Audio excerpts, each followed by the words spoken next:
भक्ति के पद की दूसरी कड़ी में अब हम जिस पद का अर्थ सुनने और समझने जा रहे हैं वह गुरु नानक देव जी द्वारा रचित है। पद इस प्रकार है, मैं इसका वाचन करती हूँ, आप लोग ध्यान से सुनेंगे। काहे रे बन खोजन जाई, सर्वनिवासी सदा अलेपा, तो ही संग समाई। पुष्प मध्य ज्यों बास बसत है, मुकुर माही जस छाई। तैसे ही हरि बसै निरंतर, घट ही खोजो भाई। बाहर भीतर एकई जानो, यह गुरु ज्ञान बताई। जन नानक बिन आपा चीन्हे, मिटै न भ्रम की काई। प्रस्तुत पंक्तियों में गुरु नानक देव जी हर इंसान की उस दुविधा को दूर करने की कोशिश कर रहे हैं जो सभी मनुष्यों में व्याप्त है। मनुष्य ईश्वर को चारों ओर ढूंढता है, अपने आसपास मंदिर मस्जिद देवालयों में जाकर ईश्वर को प्राप्त करने की जद्दोजहद करता रहता है। वह निरंतर प्रयास करता है कि ईश्वर की प्राप्ति उसे हो जाए, उसकी कृपा उसे प्राप्त हो जाए, लेकिन उसे यह ज्ञात नहीं है कि ईश्वर कहीं और नहीं बसता, लेकिन कहाँ बसता है, इसे ही गुरु नानक देव जी ने स्पष्ट किया है। उन्होंने लिखा है, काहे रे बन खोजन जाई। हे मनुष्य, तुम वन वन क्यों भटक रहे हो, दर दर की ठोकर क्यों खा रहे हो, क्या ढूंढने जा रहे हो वन में, जंगल में, वन में, तुम पूरी दुनिया में घूम रहे हो, किसकी खोज है तुम्हें।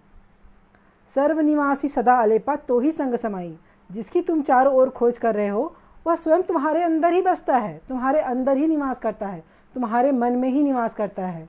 हम सभी जानते हैं और बचपन से ये सुनते आ रहे हैं कि प्रकृति के कण कण में ईश्वर का निवास होता है। तो उन्होंने यही चीज़ बताई है कि सर्वनिवासी सदा अलेपा, जो सर्वनिवासी है, जगत के निर्जीव जीव हर चीज़ में वो निवास करता है। तो मनुष्य भी उसके द्वारा ही रची गई कृति है, इसलिए वह मनुष्य के अंदर भी निवास करता है। जिस प्रकार फूलों के बीच में सुगंध और दर्पण में परछाई, जिस तरह हम दर्पण में अपनी शक्ल देखते हैं, अपनी परछाई देख पाते हैं, और फूलों के बीच में जिस तरह से खुशबू होती है, ठीक वैसे ही प्रभु भी हमारे अंदर में निवास करते हैं, हमारे अंतर्मन में बसते हैं। इसलिए उसे कहीं और ढूंढने की आवश्यकता नहीं है। तैसे ही हरि बसै निरंतर, वैसे ही हरि जो है, ईश्वर जो है, वह निरंतर हमारे मन में वास करते हैं। इसलिए हमें स्वयं को ही ढूंढना चाहिए, ना कि कहीं और। बाहर भीतर एक है जानो, अपने खुद के मन को और पूरे विश्व को एक समान ही समझना चाहिए, क्योंकि हर जगह ईश्वर मौजूद है, हर जगह ईश्वर विराजमान है। उसे हमें कहीं ढूंढने की आवश्यकता नहीं है। ये जो ज्ञान है ये केवल हमें गुरु ने ही बताया है, बिना गुरु के ज्ञान की प्राप्ति संभव नहीं है।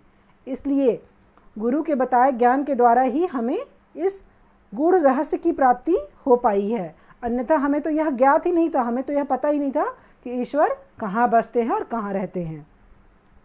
गुरु नानक देव जी कहते हैं, जन नानक बिन आपा चीन्हे, मिटै न भ्रम की काई। जब तक हम स्वयं की पहचान नहीं कर लेते, जब तक हम स्वयं के बारे में नहीं जान लेते कि हमारे अंदर में कौन है, क्या है, हमारी अंतरात्मा क्या चाहती है, हम बाहर ही बाहर भटकते रहते हैं। इसलिए जब तक हम स्वयं को नहीं जान पाएंगे कि हमारा जो मूल्य है वो क्या है, हमारी वैल्यू क्या है, तब तक हम कभी भी अपने जो मन में संशय है, भ्रम है ईश्वर को लेकर के और पूरी दुनिया को लेकर के, उसे हम दूर नहीं कर सकते। इसलिए कहते हैं गुरु नानक देव जी कि बिना स्वयं को पहचाने हुए हमारे मन से संशय की जो प्रवृत्ति है उसका नाश नहीं हो सकता। हम केवल संदेह करते रह जाएंगे और ईश्वर हमसे दूर हो जाएंगे।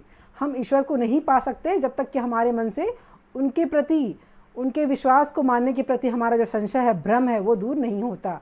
इसलिए ईश्वर चारों ओर बसते हैं, हम हमारे स्वयं के भीतर भी बसते हैं, हर जीव में निवास करते हैं। इसलिए कभी भी हमें बाहर भटकने की आवश्यकता नहीं है, अपने अंतर्मन को सबसे पहले ढूंढने की, टटोलने की आवश्यकता है। इस प्रकार इसका अर्थ कंप्लीट होता है।